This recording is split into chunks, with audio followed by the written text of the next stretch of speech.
Hello friends, welcome back to our channel. तो देखो आज के आमी तुम्हारे देखाबो भेंडी दिए आलू दिए किभाबे चिंगड़ी माछ दिए तरकारी करते हैं। तो तोमरा आमार रान्नाटा प्रथम थेके शेष अब्दि देखते थाको। तो देखो आमी एखाने भेंडिगुलोके लम्बा लम्बा करे केटे निয়েছি আর নিয়েছি কিছুটা পরিমাণ চিংড়ি মাছ। আর দেখো আমি এই চিংড়ি মাছগুলো নিয়েছি। চিংড়ি মাছগুলো একটু বড় বড় সাইজ আছে, আপনারা চাইলে ছোট ছোট সাইজও নিতে পারেন। তো আমি এবার কড়া গরম হয়ে গেছে, আমি কড়াইতে দিয়ে দিলাম পরিমাণ মতন সরষের তেল।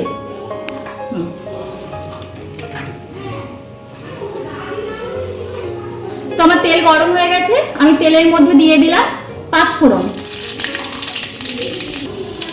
আর দিয়ে দিলাম কিছুটা পরিমাণে পেঁয়াজ।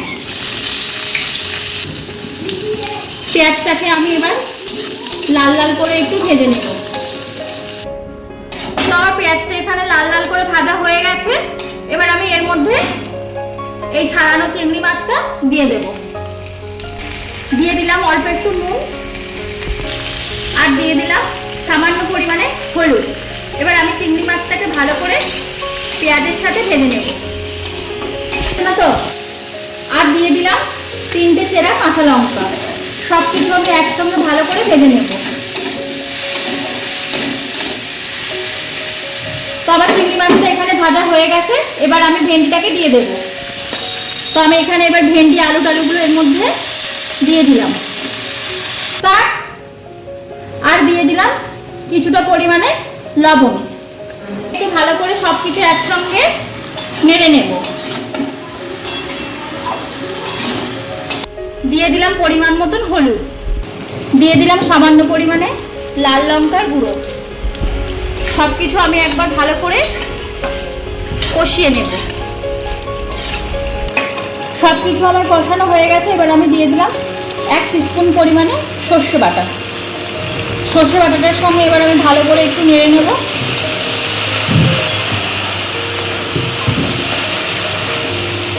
সব কিছু আমার মেশানো হয়ে গেছে, এবার আমি দিয়ে দেবো পরিমাণ মতন জল।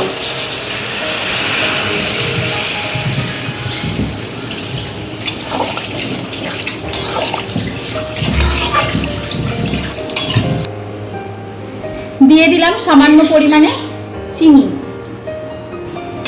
সব কিছু আর একবার ভালোভাবে নেড়ে নেব।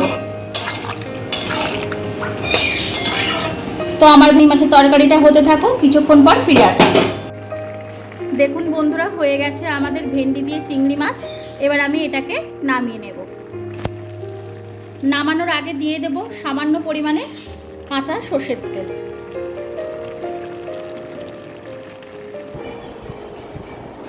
দেখুন বন্ধুরা, রেডি হয়ে গেছে আমাদের ভেন্ডি দিয়ে চিংড়ি মাছের তরকারি। আপনারাও এইভাবে করে খাবেন, দেখবেন খুব সুন্দর স্বাদ হবে।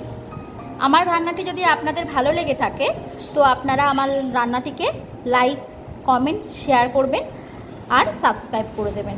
ভালো থাকবেন।